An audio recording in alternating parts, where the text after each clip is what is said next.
The next chapter of the Cobra threat begins here. James McCullen, Destro, 24, is the man behind M.A.R.S Industries, the undisputed leader in providing high-tech weapons to world powers for the right price. But the emergence of Energon has changed everything. As Destro's ambitions grow, the Crimson Twin, Tomax, Zayman, Pali emerged to destroy their competition, and Cobra Commander realized his current ally could be his future greatest enemy. Acclaimed writer Dan Waters, Universal Monsters, Creatures from the Black Lagoon Lives, Loki, and artist Andrei Brisant, Dark Ride, Birthright changed the balance of power in the Energon Universe forever. Presented by Skybound Entertainment, distributed by Image Comic, Destro, Volume 1, Issue 1, The Energon Universe. In the Republic of Darklonia, protesters are riding at the gates of the Prime Minister's residence. The Prime Minister insists that this is not a protest but an insurgence, as the demonstrators are violent and intent on undermining the Darklonian way of life. The general suggests evacuating the palace, but this infuriates the Prime Minister. He retorts, "I can't tell if you're being facetious or weak. Look at them. I give them so much, yet they only moan and do nothing to help themselves. Send out a few more of my enthusiastic soldiers to rough them up." He believes that a few gunshots will disperse the protesters. The Prime Minister's soldiers come out and announce, "The revolution is canceled, I'm afraid, boys and girls. You are outmatched by our vastly superior firepower." Suddenly, an Energon-powered battle android trooper appears, staring down the soldiers. The soldiers are unfamiliar with the bat, but as it raises its artillery, the protesters fall back in fear. Battle android trooper Bat is an advanced prototype from M.A.R.S Industries and Cobra, powered by Energon. Its logic circuitry is state-of-the-art, featuring a heat signature targeting system. With a modified arm cannon, it aims at the soldiers. They fire first, but their bullets have no effect on the bat, leaving the soldiers baffled as to how he is still standing. The problem for the Republic, Darklonia, is not just one bat, but hundreds of bats falling from the sky. The Prime Minister hears a lot of gunfire and assumes his soldiers are just dispersing the protesters. However, the soldiers retreat to the palace and inform the Prime Minister and the general about the machines. The Prime Minister realizes someone is coming for him, someone he knows. Now, a group of soldiers accompanied by the bats are looking to take over the palace and liberate Darklonia. The protesters scream, "Darklonia is free," but the bats, only seeing heat signatures, open fire on the unarmed crowd. All they wanted was peace. The Prime Minister calls Destro, who coldly responds, "The Darklonian people accept your resignation, Prime Minister." The bats surround the palace as it burns. Destro enters the building with soldiers. The Prime Minister, bewildered, says, "I don't understand. When did he become a revolutionary? When did he start to care for the plight of serfs and farmers?" Destro says, "It's quite simple, ex-Prime Minister. The moment it could turn a profit." The ex-Prime Minister, looking to grab a gun to end his life, retort, "A gun runner talks to me of honor. What's the plan? A coastal European puppet state where you can traffic mutations with immunity? How's that meant to work?" Destro responds, "The Darklone family has deep blood connection to this nation, to the family that founded and named it. In fact, my cousin, Artur Darklone himself, shall take over all prime ministerial roles to facilitate the transfer of power to the people. So get out of this chair." The ex-Prime Minister, drinking a whiskey, mutters, "Another blood-soaked mercenary." The new Prime Minister, Artur Darklone, says, "You know they will welcome me with open arms. The people long for the days when the country was ruled with strength and dignity." The ex-Prime Minister retorts, "The people love me. They know I have their best interest at heart." Destro challenges, saying, "You are siphoning crisis funds, and when the drought came, there was nothing left to save them. You started burning dissenters at the stake to silence them." He then adds, "I'm tempted interested to discover what they will do if we let you walk out of the palace gates. I suspect they'll find new and innovative ways to hurt you. The ex-prime minister takes a gun to his head. He says, I hope I see you in hell, Lord Destro. Destro just smiled. Destro communicates back to Cobra Commander at Cobra headquarters, informing him that the prime minister lost his life in the conflict with local revolutionaries. He adds that the prime minister has been accused of election rigging and facilitating human rights violations. Cobra Commander responds, Destro, I'm displeased. I provided you with the Energon you required to make your B.A.T project a reality. There was no discussion of using them to conquer backwater nation for the sake of your personal vendettas. Destro replies, the B.A.T needed testing in the field, Cobra Commander. Their IFF programming remains volatile at best. It means they shoot at anything with a face in that face until they're switched off. Already there is a disagreement between Cobra Commander and Destro. Cobra Commander says, so they are useless. They cannot be deployed alongside field. We are still amassing the army of Cobra. We must remain the shadow. What you have done has brought international eyes upon us. Destro, feeling separate from Cobra, responds, I run M.A.R.S, not Cobra. We are in the business together, and I will build your machines and work towards your goal, but I am not your subordinate. Remember that. As Destro closes the communication, all you see are Cobra logos on Cobra Commander's screen. He is visibly displeased. At a highly classified coordinates in the Scottish Highlands, Destro recounts a tale. For a half a century, the skies of every nation on Earth have been pregnant with the scent of rocket fuel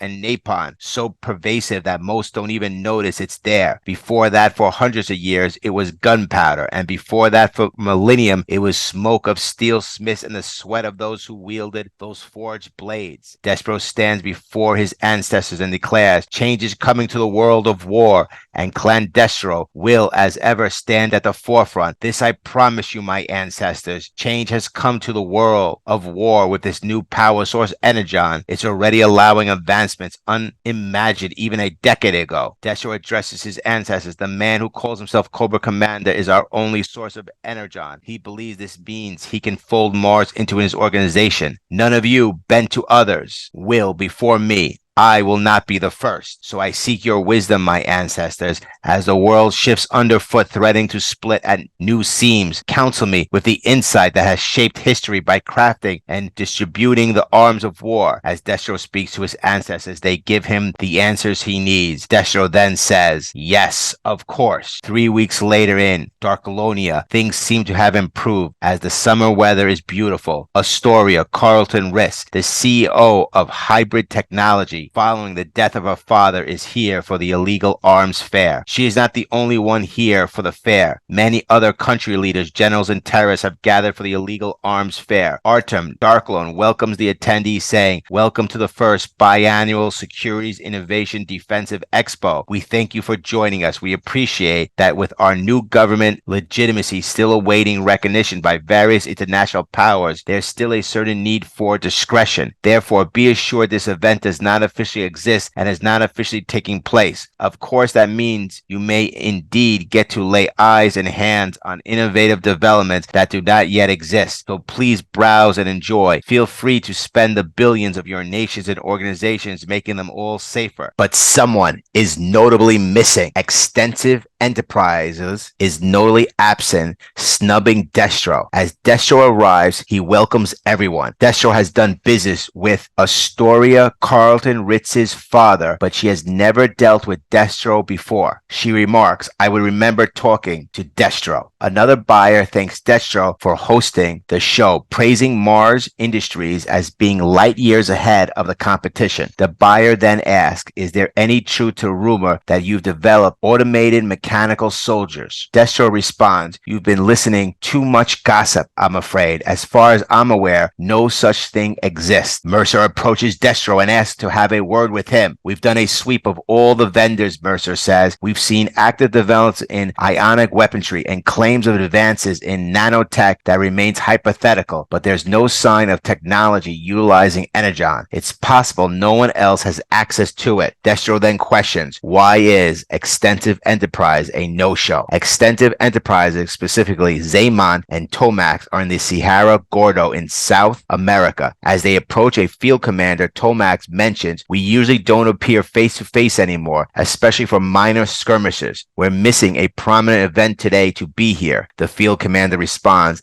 this is not a minor skirmish. The mercenaries you hired were meant to flank the enemy from the south. They failed to reach our camp, and we almost died because of their failure. Xamon responds, you fled. If you had remained, you would have been able to hold your position. Our men would have been with you within the hour. The field commander retorts, we would have been under siege, sitting ducks. 120 men might have been lost. Look at the injuries we sustained regardless. Tomax tells the general, we had estimated you would sustain 20% casualties, about as many that are currently injured. Then Xamon adds, the guerrilla cell would have been annihilated entirely and you would have retained the road to Rio Vista. The field general, unhappy with 20% of his squad dead, retorts, this is not an acceptable loss. We need manpower from Extensive Enterprises. You promised your mercenaries and assured us you had every eventual liability covered. Xamon replies, we do not make promises. We consult, provide risk assessments, and supply manpower and equipment necessary to put our advice into action. As the Crimson Guard twins Tomax and Xamon explains, they emphasize plans must be adaptable. We diverted the intercept the enemy supplies. This was discussed with the general. It becomes clear the twins had gone behind the back of the field officer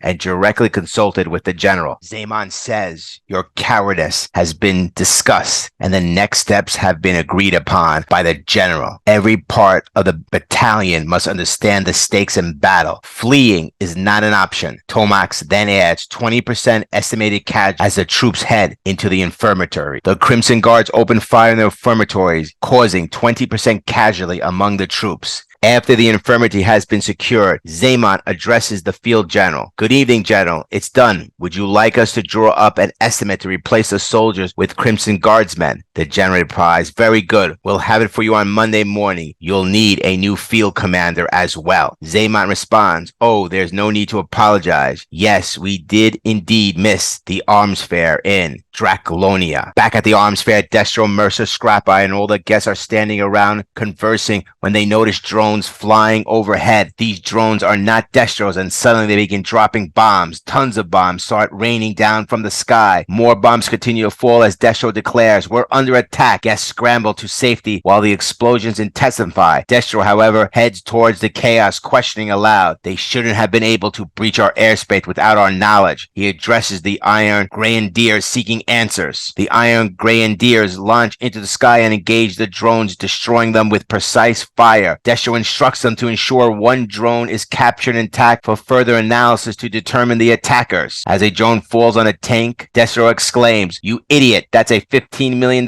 tank. An Iron Grenadier warns Destro of more incoming bombs, but despite the danger, Destro rushes over to Miss Carlton-Ritz. He screams at Astoria, but she remains transfixed by the explosion, saying, it's beautiful. Destro mutters to himself, must I be surrounded by fools? As bombs, planes, and drones continue to rain down around them. A bomb is falling and Destro throws himself on top of Astoria, shouting, get down! The bomb cracks in half with no explosion. Destro says a dud as fire surrounded them. He picks up the bomb and declares, it would appear that I am at war, smiling confidently. Presented by Skybound Entertainment, distributed by Image Comics. Destro, Volume 1, Issue 2, The Energon Universe. M.A.R.S has the superior firepower by far, and in the end, that's all that matters in war. Quote, Destro, Extensive has the superior manpower by far, so we're going to hit them where it hurts. Quote, Tomax and Xamon, M.A.R.S and Extensive Enterprise go to war. Whoever wins, the world will lose. Presented by Skybound Entertainment, distributed by Image Comics. Destro, Volume 1, Issue 2, The Energon Universe. At the Republic of Dracolonia, after the devastating attack, Destro addresses the Iron Grenadiers. The drone strike on the Draconian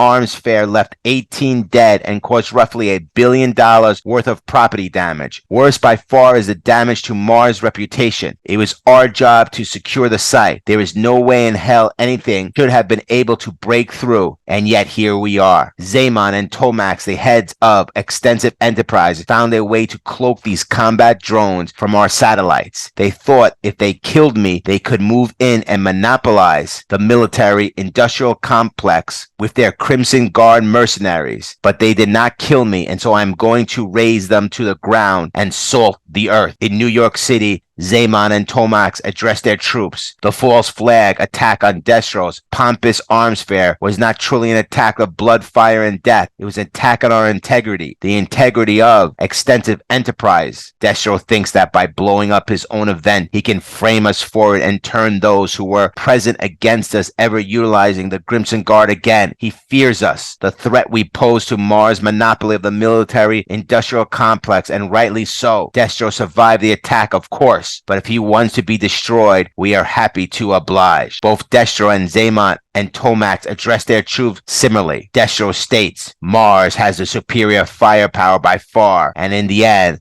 that's all that matters in war. Zamox and Tomax counter. Extensive Enterprise has the superior manpower by far, so we're going to hit them where it hurts. The events from the last issue suggest that Zaman and Tomax were behind the attack, but it's not that simple. There's a significant doubt about the involvement. It could even be insinuated that Destro orchestrated the attack himself. In the Energon Universe, there are other potential culprits. Cobra Commander was clearly unhappy with Destro's actions in Darklonia and the occupation of the area. It could be another faction, possibly Cobra or a second secret unit of G.I. Joe. The first two issues revolve around who set these events in motion. Destro, Zaman, and Tomax, Cobra Commander, Cobra or the second unit of G.I. Joe. Time magazine nicknamed Zaman and Tomax the Crimson Twins of Extensive Enterprises. They hailed them as wizards of the stock market, measuring success in spreadsheets and bar graphs. Lesser known outside our secretive industry is that though a complex network of shell companies, they also operate one of the largest private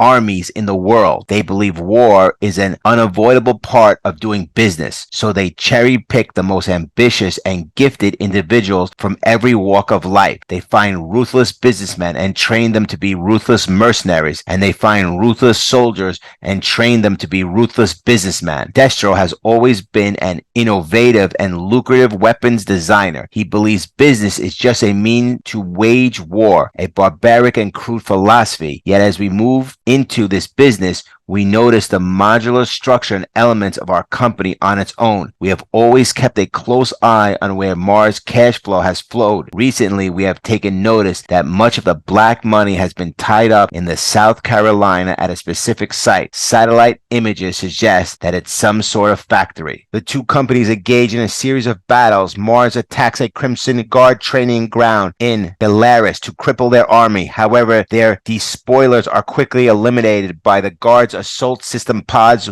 weapons stolen from M.A.R.S themselves. In contrast, the Crimson Guard attacks a factory in South Carolina that is secretly manufacturing battle android troopers. However, unbeknownst to them, the facility also contains M.A.R.S primary store of Energon. Not wanting the fuel to fall into enemy hands, Destro orders all bats and facilities to be activated. Though damaged by the destruction of the facility, the android troopers crawl out of the flaming rubble and eliminate their targets. Witnessing the destruction their war is causing, both parties decide it's time for parley. At the scrap heap of empires, Destro, Tomax, Zaman meet. Destro explains that the scrap heap of empires is a place where old weapons and machines of war are discarded, a landfill of weapons no longer fit for use, no man's land. He states if M.A.R.S and Extensive Enterprises continue on a path of open war, we risk turning the world into such a graveyard. I'm sure you would agree. Tomax responds, yes, it would be bad for business. So what do you seek? A ceasefire after you started this? Destro says you lie about what happened at the arms fair, even to my face.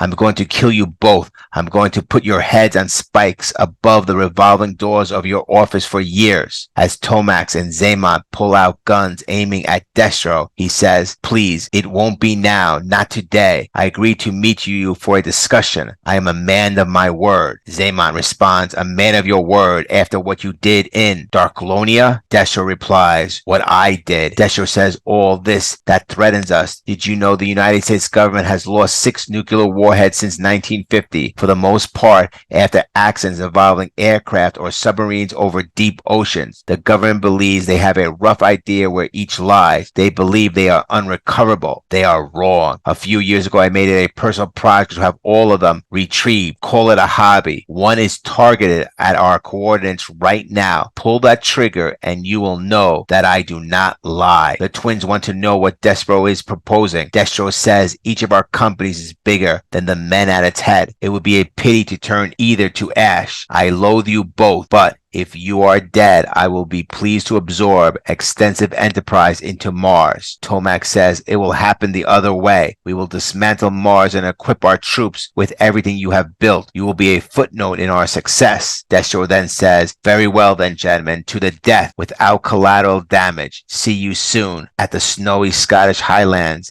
At a highly classified coordinates, Destro thinks to himself, it is a long walk each time. I require guidance and solence. This is how it must be. So things are too scared to risk as a target, too truly irreplaceable. Even the most loyal of my Iron Grenadiers cannot know this location. It is not a single database. I come here each time with minimal equipment, nothing that could be triangulated. As Destro talks to his ancestor, he says, the existence of the tomb is known only to those privileged to have the blood of Clan Destro in their veins. Xamot and Tomax will send assassins for me, but they will find I have become a ghost in the wind. Mine will find them wearing a Gucci suits in their Manhattan penthouse. A lone assassin waits for Destro in the mountains outside the stronghold. The assassin is called the Chameleon, and she is in communication with Overkill. The Chameleon reports, everything's on schedule. Destro thinks he's a very clever little boy. This war is already over. Let's see how my crone fragments his skull scatters into as she prepares to kill Destro. Notes, the Chameleon appeared in the comics 3 times. Chameleon, real American hero. The G.I. Joe deep cover agent and half-sister of the Baroness. Chameleon, IDW, the G.I. Joe agent in the Real American Hero IDW Comics Continuality. Chameleon 2, IDW, Erica Latine, the Baroness's half-sister and former high-ranking Cobra agent answering to Mr. X. Additionally, Chameleon was also the name of the Chameleon Swamp Skier Zartan's vehicle from the 1984 series of a Real American Heroes toys. Only time will tell which version this story draws from. Chameleon reports to Overkill. There are several characters in the G.I. Joe universe to use the name Overkill. All of them have been affiliated with Cobra and have acted as Cobra's commander of the B.A.T army. 1. Overkill. B.A.T, the originally fully robotic B.A.T commander from 1992. 2. Overkill. Skeleton, the former Saw Viper partially human B.A.T commander from Generation 2. 3. Overkill. Sigma 6, the diabolical cyborg scientist from the Sigma 6 series. Destro possession of Energon, first given to him by Cobra Commander in Cobra Commander issue number 5, is still unknown, much like the existence of the B.A.Ts, which were established to be a secret last issue. One of the Crimson Guardsmen shown without the helmet has blonde hair, making him resemble the Fred operative from the original G.I. Joe Real American Hero comic from Marvel Comics. The Crimson Guard is shown using the Assault System Pod, ASP, a classic Cobra vehicle from the 1984 range of toys. Fittingly, they are colored red, similar to how the ASP were decoded in the 2004 Operation Crimson Sabotage box set. Next, presented by Skybound Entertainment, distributed by Image Comics, Destro, Volume 1, Issue 3, The Energon Universe.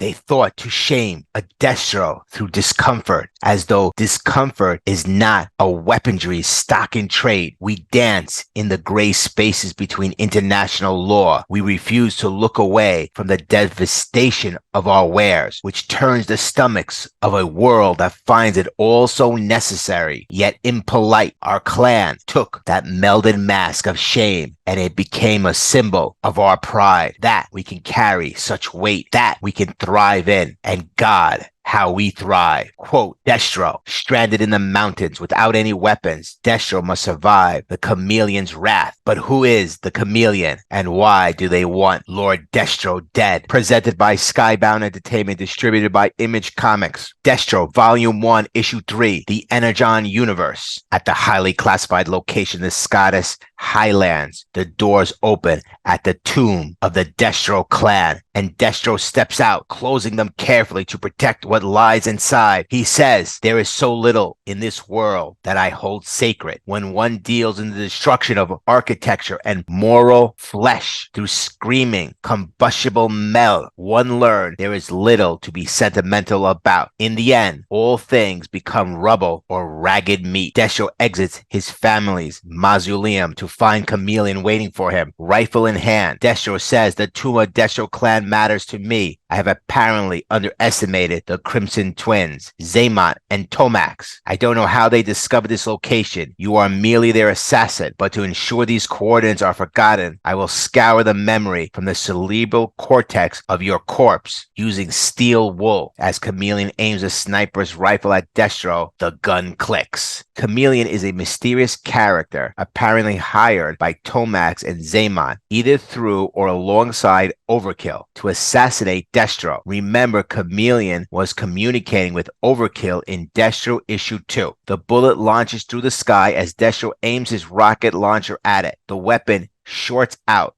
Maybe it was Chameleon's doing, or perhaps just bad luck, but the bullet continued its pass through the sky. Destro gets shot in the abdomen and goes down, snow covering him. Chameleon moves in for the kill shot, but can't clearly see him as she walks closer. As the Chameleon moves to inspect the body, she doesn't see that Destro is behind her. He says, I wear a lot of Kevlar. Those holes are tight, nothing but before he can finish, she hits him with the back of her head, forcing Destro to release his reverse bear hug. He questions how she's disabling his equipment, but she ignores his banter and radios Overkill to activate her buzzer drones. As they trade blows, Chameleon lands a roundhouse kick to Destro's stomach. Destro says, Chameleon, a pretty name. I'll try to remember it when you're gone. As he spears her to the floor, Chameleon replies, stop talking. You're making it weird. Just die. From the bottom position, Chameleon strikes Destro in the face with a crack, which proves difficult. Destro then declares, I am James McCullen, Destro of the Destro clan. This is where my ancestors slumber. I will not fall before them and shame their spectral eye. Chameleon says, cool story. Tell it to my terrifying drones. Just then, drones suddenly appear from the sky and Destro responds, I was wondering when I'd see those again. Meanwhile, at M.A.R.S Industries, Mercer and Scrap Iron examine the buzzards that attacked Draconia. The attack on Draconia occurred back in issue 1. Scrap Iron notes that the drones have computing and guidance systems similar to their own battle android troopers. He adds that Destro was only able to get the bats operational because of Energon. Scrap Iron also reveals that the Dud missile from which Destro rescued Astoria Carlton-Ritz appears to be in perfect working order, but the bomb did not go off. Mercer begins to suspect there's more to the attack than meets the eye. Shameless pun. And the Palos, the twins, might not be behind it. He decides to track down Destro, who's gone dark since heading to his homeland. Scrap Iron's remark about the similarity between the buzzards and the bats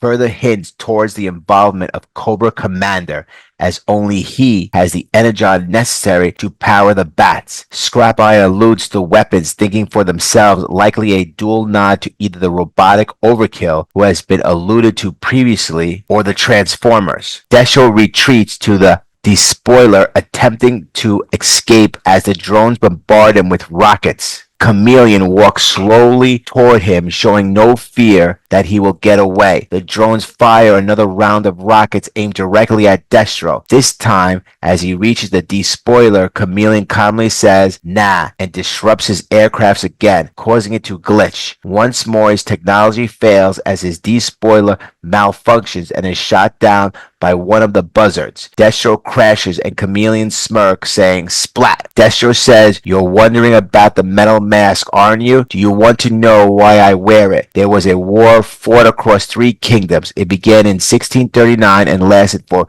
14 brutal years across the British Isles. By the time it ended, the King of England had been executed and Oliver Cromwell had been named Lord Protector of the Commonwealth. It was said Cromwell's soldiers threw Irish babies onto their pikes to prevent them from growing into Irish men, and they burned churches where the enemy sought sanctuary. It was Cromwell's soldiers who discovered that Lord Destro, a weapons merchant, had been selling his ammunition to the Scottish resistance, to the court of Charles I, and even to the Irish. Accused of being a traitor, Lord Destro replied, "No, I am not a traitor. I am an entrepreneur." Lord Destro from the Wars of the Three Kingdoms said, "If you execute me, whose weapons will you use to do so? And once I'm gone, who will Cromwell buy this weapon from? Will you be the one to tell him the flow of muskets and cannonballs has halted, and why?" One of Cromwell's soldiers replied, "You think yourself untouchable. Perhaps you're right that I cannot deliver the death you deserve, but you shall suffer. You shall be known, McCullen Destro. You will wear a crown smelted from your shame, smelted from the musket balls you provided, dug from the bodies of the good men they killed." During the Wars of the Three Kingdoms, Lord Destro sold weapons to all sides, the Irish, the Scottish, and even to eventually victor Oliver Cromwell. Cromwell needed his weapons, but instead of executing Lord Destro, his men placed a hot iron mask smelted from musket balls on Lord's face as the mark of shame for the world to see. The Clan Destro backstory is deeply tied to the Wars of the Three Kingdoms, also known as the British Civil Wars, one of the major turning points in British history that helped shape the modern United Kingdom. As Cromwell's soldiers placed a mask on Destro's face, he said, "You shall wear this mask forever." The searing steel pressed against Lord Destro's skin, and he screamed in agony as the blood rushed down his neck. Destro says in the present day they thought to shame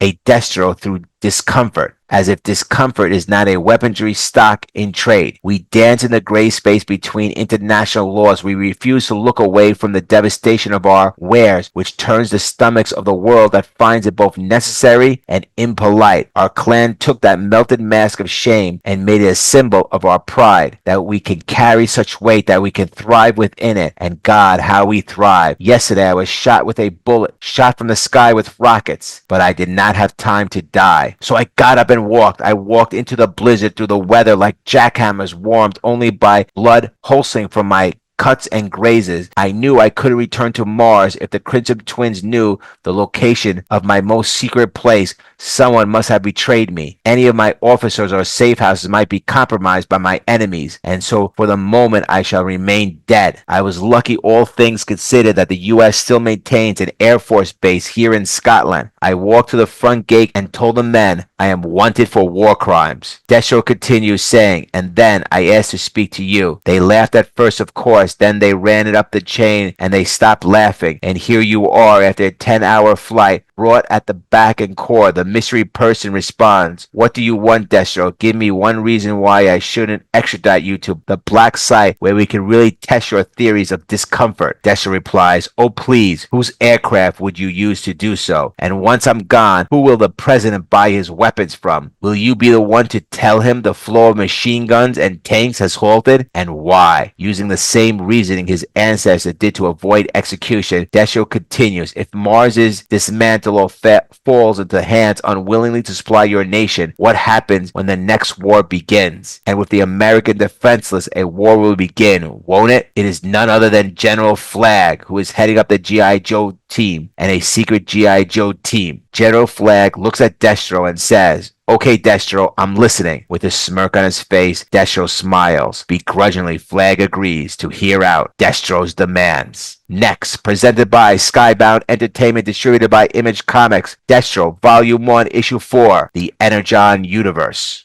Destro, it's wonderful to see you. I heard you were dead. I was, but hell couldn't afford my consultation fee, so I am back. Quote, Astoria and Destro. Destro discovers the truth behind the recent attacks against him, while Tomax and Zaymon make moves with a powerful new ally. Presented by Skybound Entertainment, distributed by Image Comics, Destro, Volume 1, Issue 4, The Energon Universe. Zaymon says Destro is dead. After 8 days with no sighting of Destro following Chameleon's attack is presumed dead. Tomax and Zaymon are now poised to seize control of Mars for themselves. They meet with Darklorn, who is currently acting as CEO of his cousin's company in Darklonia. Xamon says Tomax and I were planning to kill him ourselves, of course, but it seems he saved us the trouble. Either way, you are now acting CEO of M.A.R.S Industry as well as the president-elect of Darklonia. Destro had appointed Darklon as the president of Darklonia in Destro Issue 1. Tomax adds, it must be very nice indeed to be Darklorn these days. While Darklon initially hesitates at the idea of selling his family's company,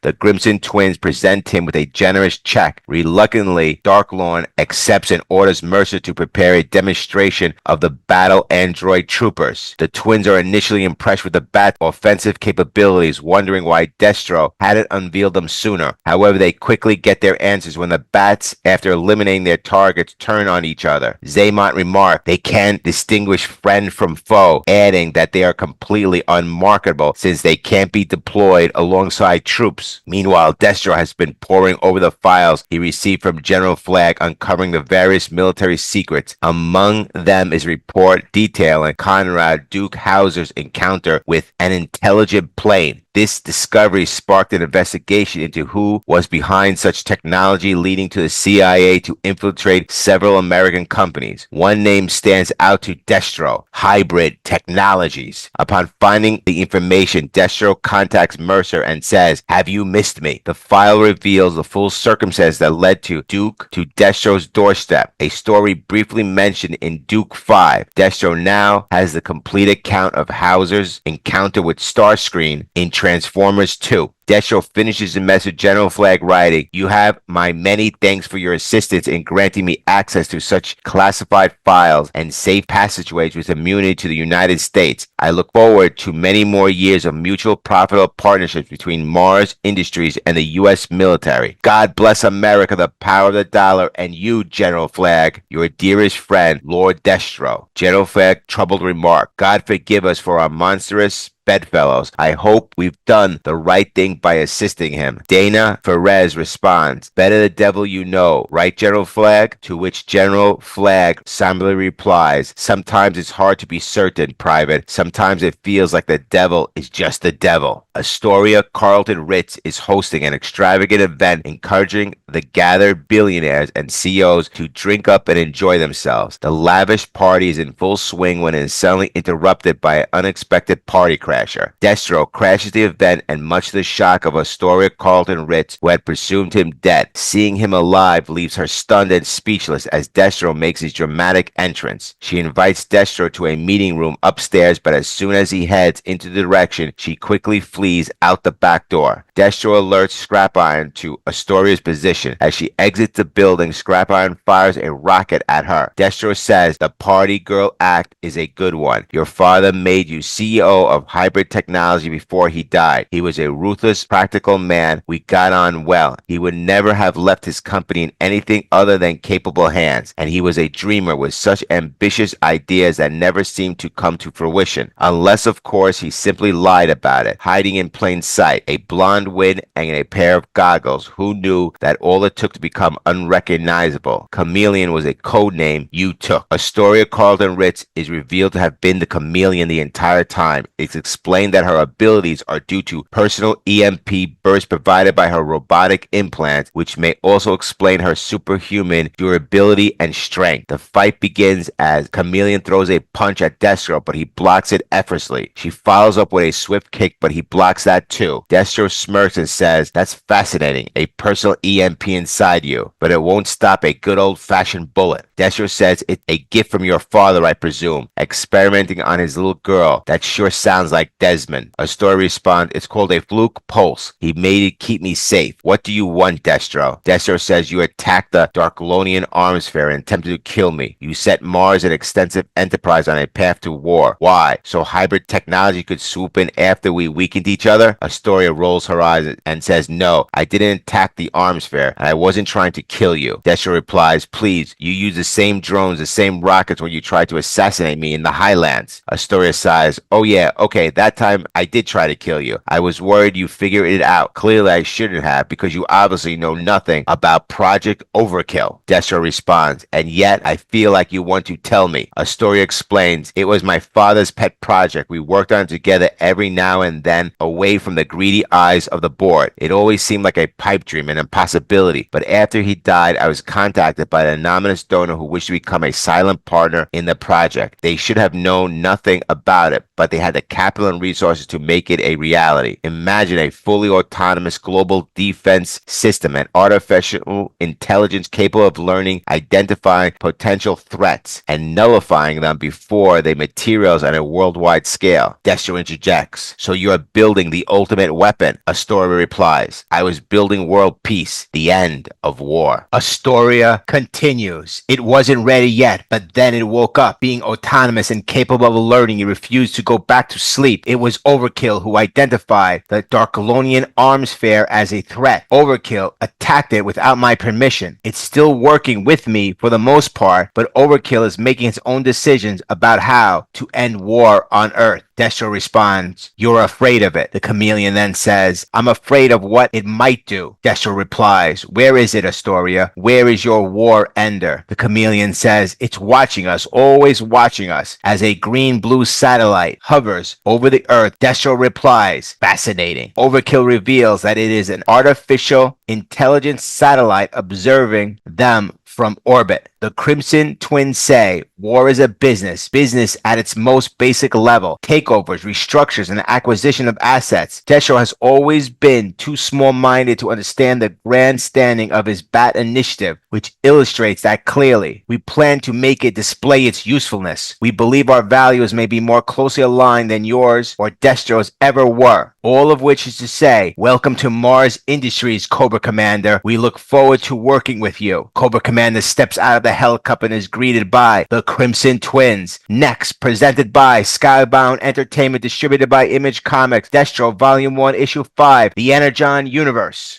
Sorry to disappoint, gentlemen, but Daddy's home. Quote, Destro, miniseries finale. Destro, Cobra Commander, the Crimson Twins. The most dangerous powers in the Energon universe are at war, but only one can win. The road to G.I. Joe 1 ends here. Presented by Skybound Entertainment, distributed by Image Comics, Destro, Volume 1, Issue 5, The Energon Universe. Cobra Commander was working with both the Crimson Twins and Destro, hedging his bets between them. He believes the winning hand lies with the twins. At M.A.R.S Industries headquarters, Tomac says, now that we've taken over as CEOs, our Crimson Guards are already becoming highly proficient with M.A.R.S Industries' newest innovations, except for Destro's bats, of course. Those mechanized soldiers are an utter failure. We move them to the basement until we can figure out what to do with them, but they may well end up scrap iron. If you're willing to continue supplying M.A.R.S with the energy and power sources, we can think of far more fiscally efficient ways to implement it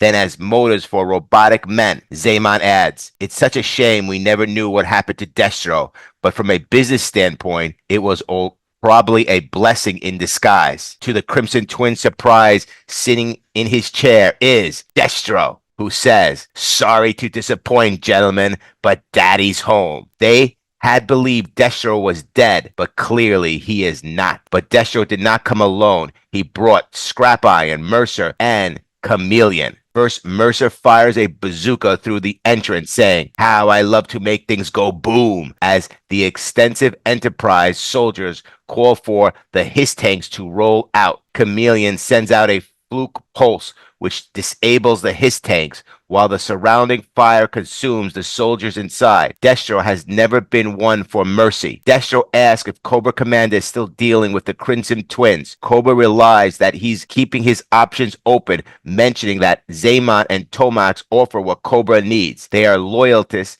with financing for foot soldiers. Cobra Commander then reiterates that the bats will not suffice, as they can't be properly instructed or follow orders. Zaman adds, and if you remember, we did promise to kill you.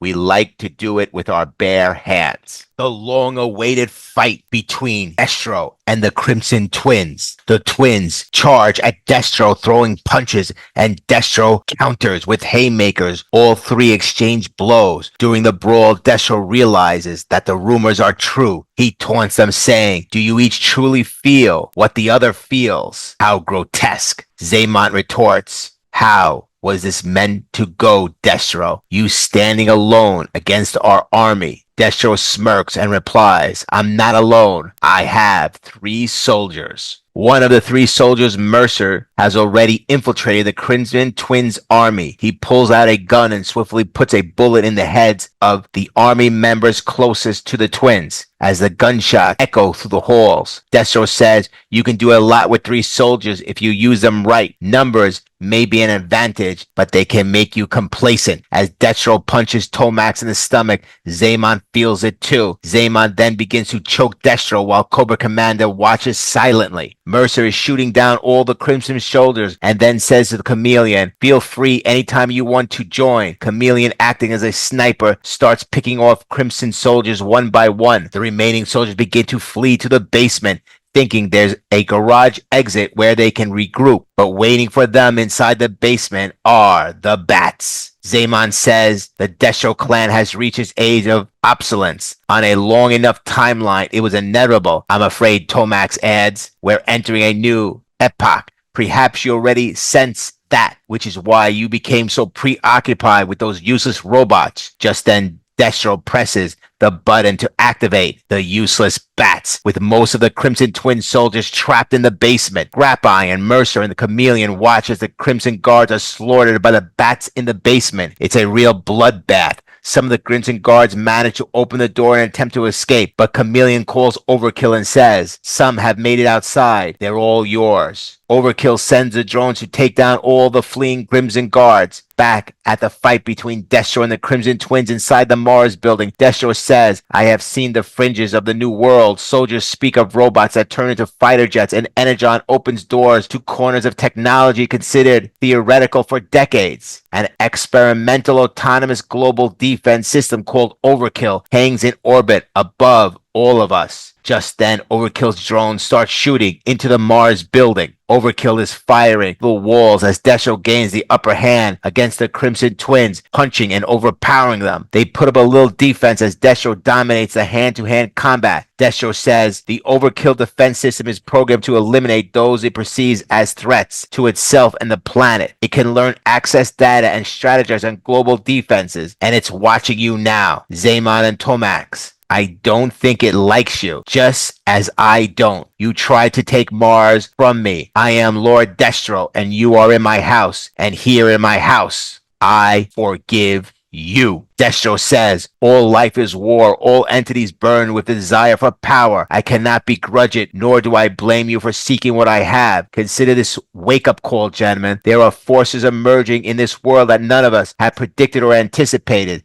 Perhaps they aren't even from this world. Destro continues, they would make dinosaurs of all of us, perhaps render our entire art obsolete. The commander is right. An alliance is needed. We must unite under the banner of Cobra to keep the world in a state of perpetual war as is meant to be. Cobra Commander responds, "You have impressed me today, Destro." Destro replies, "Thank you, Commander. I look forward to working with you all. But for now, get the hell out of my building." As Destro bleeds and the Crimson Twins are beaten, an alliance with Cobra is formed. Cobra Commander and the Chameleon, a.k.a. Astoria Carlton-Ritz, are having dinner together, almost like a date. Astoria says, "So, do I get to meet him, this Cobra Commander?" Destro responds, "Perhaps you already know him, Astoria. You told me the Overkill project stalled until you were approached by an anonymous benefactor, one with access to mysterious power source and a distinct interest in machine intelligence. You built a synthetic intelligence to broker world peace, yet you no longer trust it, for it came to the same conclusion mankind always has. Peace is achieved through superior firepower. I don't trust Overkill either, or the commander." As Destro launches one of the nuclear warheads he collects as a hobby, Astoria, now the Chameleon, watches and says, yes, I suppose it's for the best." Destro has blown up Overkill with a nuclear bomb as pieces of Overkill float in space. Destro and Astoria kiss. Astoria says, "Thank you." We move to the epilogue at the doom of Destro's family. Darklone apologized for handing over Mars to the Crimson Twin, trying to justify it by explaining that he has a country to run and wanted to honor Destro's legacy. He claims everything has worked out since they are all working towards common goals with the Crimson Twins and Cobra Commander. Destro, however, mentions his plan to eventually take control of Cobra, and Darklone offers his support, pledging the firepower of Darklonia. We're family after all, Darklone says, but Destro coldly questions, "Are we?" Destro accuses Darklone of not honoring their ancestors, reminding him that he once neglected the family M.A.R.S tradition. Darklone grows visibly frightened as Destro adds, "You tried to sell our company, Darklone, after I gave you a country. You will atone." Mercer and Scrap Iron restrain Darklone as Destro continues, "You will wear the mask in contrition as the first Destro did," and place a burning hot mask over Darklone's head. The future is arriving. The future is war. Something is coming from outer space, passing through Overkill and heading towards the Earth's surface. A Cobra trooper informs the commander. The Cobra trooper reports, "We've been monitoring tests and activity. Shows that he acted as you predicted. He indeed launched nuclear armaments to impress a woman." The commander responds, "But what about that?" The trooper continues, "We've picked up something else that appears to be mechanical entering orbit above the Pacific, but our scans can't identify the allo. If I don't know better, it almost seems organic." Cobra Commander replies, "Oh, Cybertron, have